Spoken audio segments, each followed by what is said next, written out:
বিশ্ব রাজনীতিতে কি তবে এক অদৃশ্য এবং ভয়াবহ যুদ্ধ শুরু হয়ে গেছে?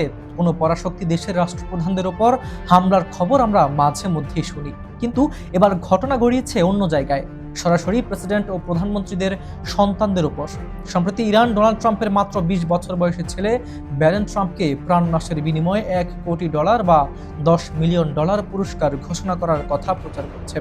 শুধু মুখে বলা বা হুমকি দেওয়া নয়, ইরানের রাষ্ট্রীয় টেলিভিশন চ্যানেল 3 সরাসরি ব্যারনের গতিবিধি নিয়ে ৩ মিনিটের একটি অনুসন্ধানী ভিডিও সম্প্রচার করেছে। হঠাৎ কেন সাধারণ এক তরুণ ব্যারন ট্রাম্প ইরানের এত বড় নিশানায় পরিণত হলো?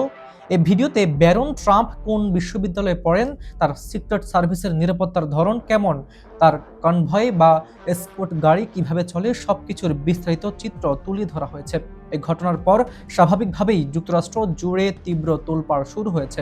ওয়াশিংটনের সর্বোচ্চ মহলেই তৈরি হয়েছে উদ্বেগ।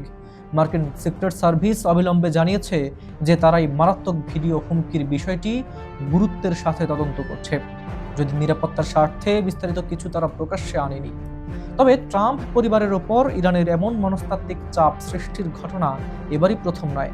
এর আগেও ইরানের বিপ্লবী গার্ড বাহিনীর ঘনিষ্ঠ সংবাদ মাধ্যম তাসনিম নিউজ এজেন্সি একটি ভিডিও প্রকাশ করেছিল।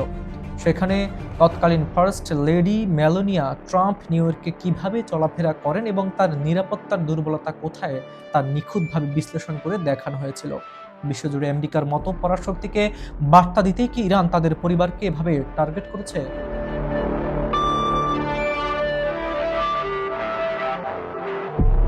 মধ্যপ্রাচ্যের এই প্রক্সি যুদ্ধ এখন ছড়িয়ে পড়ছে অন্য পরাশক্তিগুলোর দরজায়। শুধু মার্কিন যুক্তরাষ্ট্র নয়, ইরানের মূল প্রতিদ্বন্দ্বী ইসরায়েলও এই ছকের বাইরে নয়।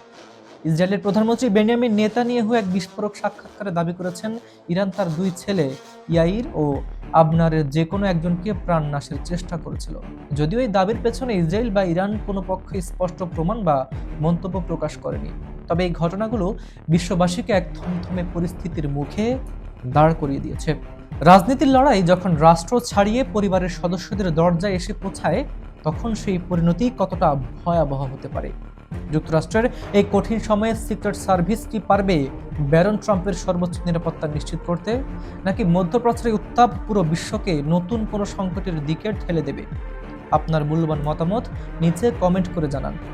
আজ এ পর্যন্তই। আমি হাবিবুর রহমান নিশান আজ এখানেই বিদায় নিচ্ছি। দেখা হচ্ছে পরবর্তী ভিডিওতে।